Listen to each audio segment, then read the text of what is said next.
ولی اللہ بچپن سے ہی ولی اللہ ہوتا ہے۔ جب وہ کتاب پڑھ رہے تھے، کتاب کو سائٹ پہ رکھا، بختیار کاکی کی آنکھوں میں دیکھا اور ادھر ہی سمجھ گئے کہ فیض اور علم ان کو یہیں سے ملے گا۔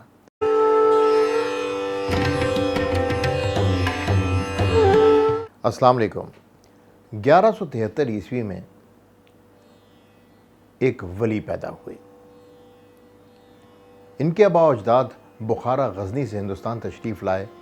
قاضی شعیب خاندان کے سربراہ تھے، ان کے ہاں قاضی سلیمان اور پھر قاضی مسعود پیدا ہوئے۔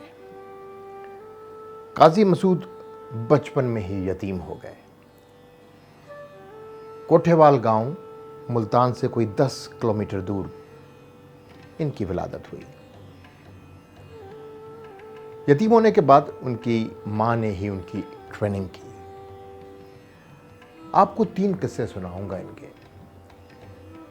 جن کو آپ لوگ اور ہم آج بابا فرید گنج شکر کے نام سے جانتے ہیں، اور علماء کے دائرے میں ان کو شیخ العالم بابا فرید کہا جاتا ہے۔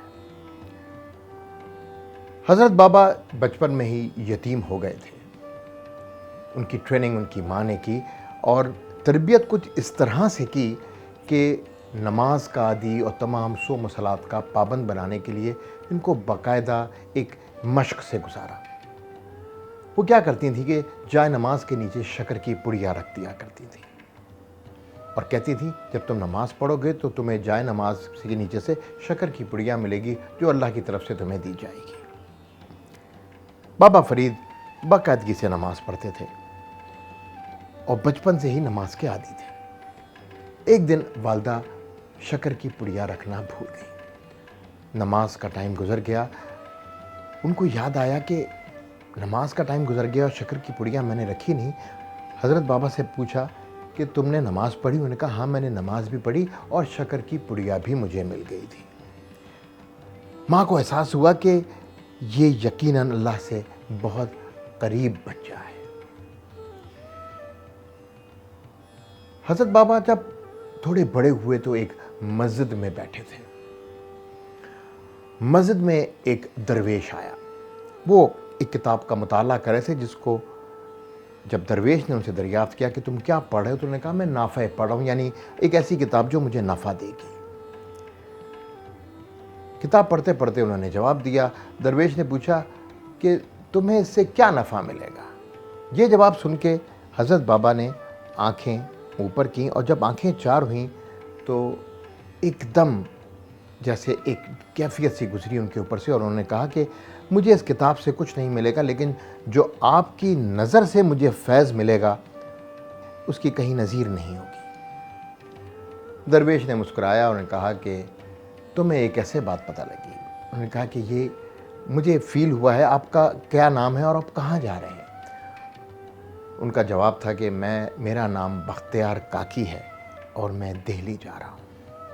یہاں آپ کو بتاتا چلوں کہ یہ 4 صوفیہ کرام ہیں چشتیانہ فکر کے، جن کے پائنیئر تھے خواجہ معین الدین چشتی۔ ان کے بعد خلیفہ بنے حضرت بختیار کاکی رحمۃ اللہ علیہ، اس کے بعد خلیفہ بنے حضرت بابا فرید گنج شکر رحمۃ اللہ علیہ، اور اس کے بعد خواجہ نظام الدین اولیاء۔ بابا فرید کے پاس جو درویش آئے تھے وہ تھے حضرت بختیار کاکی۔ وہ ان کو لے کے دہلی چلے گئے اور دہلی میں جا کے ان کو اپنا مرید بنایا اور مجاہدوں کا ٹاسک دے دیا۔ وہ ڈیفرنٹ جگہ پہ مناظرے کرتے تھے، بات چیت کرتے تھے، لوگوں کو تبلیغ کرتے تھے۔ چھوٹی سے ہی عمر میں ایک بہت اچھی تربیت گاہ سے گزرے۔ بابا فرید نے جب اپنی علم کی اس جگہ پہ پہنچ گئے جہاں پر لوگ ان کے ارد گرد جمع ہونے شروع ہوئے، وہ ہانسی آئے، ہانسی کے بعد اجودھن آئے، اور اس کے بعد آنا جانا برقرار رکھا۔ بختیار کاکی سے، حضرت بختیار کاکی سے ملنے جایا کرتے تھے۔ حضرت بختیار کاکی کے بہت ہی چہیتے مرید بن گئے تھے۔ ایک دفعہ اسی طرح اپنے مریدین میں بیٹھے ہوئے تھے، حضرت بابا نے بات چیت کر رہے تھے اسلام کے بارے میں، بات چیت کر رہے تھے، لوگوں کو ترغیب دے رہے تھے اخلاق کے بارے میں۔ تو ایک ملا جو کہ وہاں پہ قریب ہی رہتا تھا اس محفل میں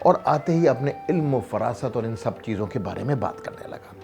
یوں سمجھیے کہ بھڑک مارنے لگا, اور وہ گھمنڈی ملا تھا, وہ دوسروں کو اپنے علم سے امپریس کرتا تھا. حضرت بابا مسکرا کے اس کی باتوں کو سنتے رہے. ایک جگہ رک کے انہوں نے کہا کہ مولانا صاحب, آپ کو پتہ ہے اسلام کے کتنے رکن ہیں؟ کہا ہاں جی جناب, 5 رکن ہیں, اور اس میں جو عبادات ہیں وہ ہیں حج, نماز, روزہ, زکوٰۃ. تو کہ نہیں, یہ آپ شاید پورے رکن بھول گئے, ایک چھٹا رکن بھی ہے, اس کو روٹی کہتے ہیں. ملا بڑا پریشان ہوا. اس نے کہا جی آپ لوگ جو غیر علمی لوگ ہیں نا, بے علم لوگ, اور یہ درویش لوگ, یہ اسی طرح کی باتیں کر کے لوگوں کو بہکاتے ہیں. ایسا کوئی رکن نہیں ہے اسلام میں. اسلام کے 5 رکن ہیں, میں نے آپ کو بتا دیے, چھٹا کوئی رکن نہیں ہے. حضرت بابا نے کہا یہ حدیث اور فقہ سے بھی ثابت ہوتا ہے. اس پہ وہ بھڑک اٹھا اور محفل سے نکل گیا. کہا جاتا ہے پھر ملا صاحب جو ہیں وہ 7 سال مکہ معظمہ میں رہے, 7 حج کیے, مدینہ شریف بھی 7 دفعہ حاضری دی. 7 سال وہاں رہنے کے بعد بحری جہاز کے ذریعے ہندوستان واپس آ رہے تھے تو ان کا جہاز کو حادثہ پیش آیا. ایک تختے پر لیٹ کر وہ ایک ساحل پہ پہنچے. اس ساحل پہ پہنچے تو وہاں نہ بندہ تھا نہ بندے کی ذات, جنگل بیابان, بھوک نے بہت ستایا تھا. تیسرا دن آیا, غار میں بیٹھے ہوئے تو ایک خوان لے کر ایک بندہ وہاں پہنچا. اس نے کہا کیا تمہیں روٹی پانی چاہیے؟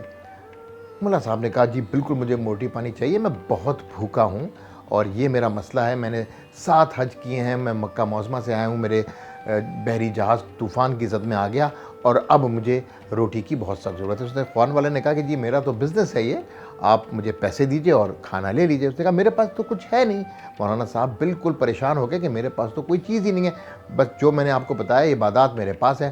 اس نے کہا ٹھیک ہے, پھر آپ اس طرح کے 7 حجوں کا ثواب مجھے دے دیجئے.